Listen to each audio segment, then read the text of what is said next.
What's going on, people? Ben here, and welcome back to Game Changers. In this series, we take a look at the standout performers from the past week of sport. If you enjoyed the video, drop it a like and hit the subscribe button too.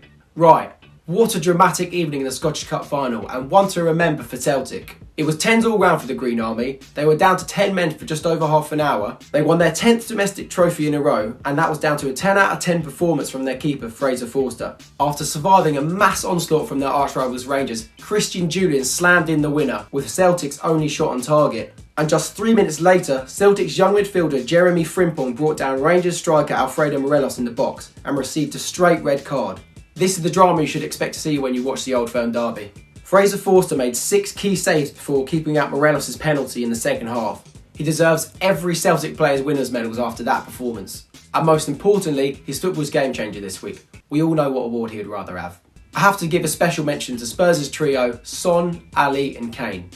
Tottenham skipper Harry Kane scored a brace, but it was overshadowed by his teammate Son, as he scored one of the goals of the Premier League season as Tottenham battered Burnley 5-0 at home. Son picked up the ball on the edge of the box before sprinting the whole length of the pitch, leaving a trail of Burnley players in his wake and slotting in to give Spurs a 3-0 lead at half-time. Do you think Son scored the goal of the season so far? Let me know in the comments below. As for the third Tottenham player, Dele Alli didn't disappoint as my one to watch. Despite not getting on the score sheet against Burnley, he did create 2 goals and also scored a beauty against Man United early in the week too. The Tottenham midfielder has been involved in 7 goals in 5 games under Jose Mourinho. That's 4 goals and 3 assists. Over twice as many as he registered under Mauricio Pochettino this season, which is 2 goals, 1 assist and 10 appearances. Let's hope Ali's form continues and we'll see him playing like this for England in the Euros. On that England subject, Jamie Vardy scored a brace against Aston Villa on Sunday. He's the league's top goal scorer and I'll be praying every night that he comes out of international retirement for the Euros.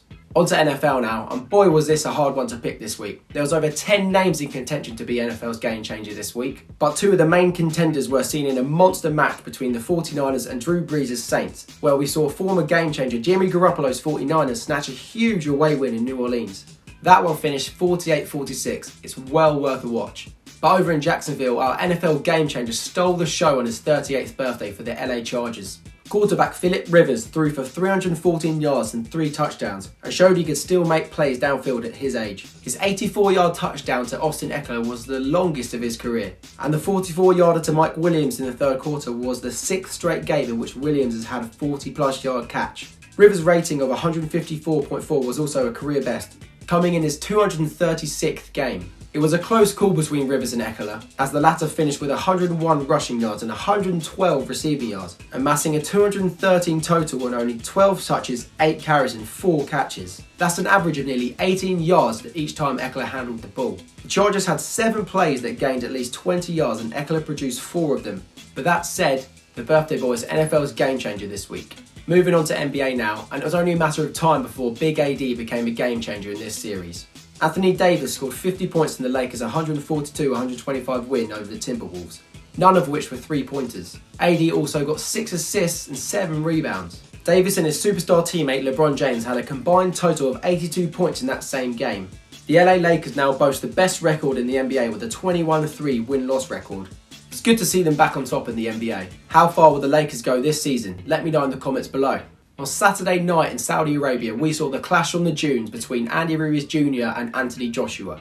AJ reclaimed the heavyweight championship after outclassing Andy Ruiz over 12 rounds. It wasn't the usual heavyweight fight that we like to see, but some boxers have a bogeyman and they have to beat them any way they can. AJ has only shown class and humility since losing to Ruiz back in June, and his professionalism has earned him back some respect from the boxing world. He's proven that you should never give up, even when you're at rock bottom, and for that reason, he's a game changer this week.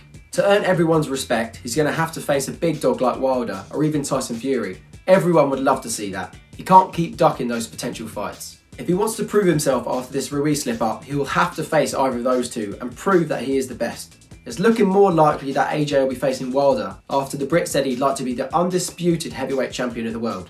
Who's your money going to be on for that huge fight, AJ or Wilder? Click the I button above and let me know.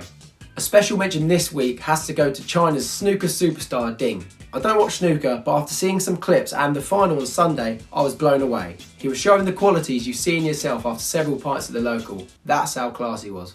Ding outclassed Stephen Maguire 10-6 in York, finishing the final in stunning fashion with back-to-back centuries.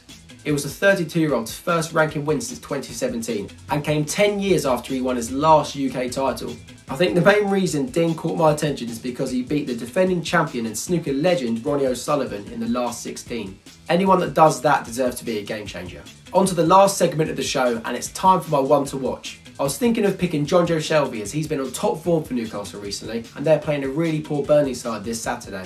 But after narrowly missing out as a game changer this week, I'm going to have to pick Jamie Vardy. I'm expecting him to have a big party this Saturday when Leicester face Norwich at the King Power Stadium. After beating Southampton 9-0 at the end of October and Villa 4-1 on Sunday, surely Brendan Rodgers' side will be putting a few goals past Norwich. Surely. But football can throw up some weird results, and who knows, I may have just cursed Leicester and Jamie Vardy ahead of this weekend. Fingers crossed I haven't. So that's it for this week's episode of Game Changers. I hope you enjoyed it. Let us know who your game changers were and also let us know your predictions for next week. Also subscribe to the channel, follow us on the socials, hit the like button and also hit the notification bell too. Ta-ra.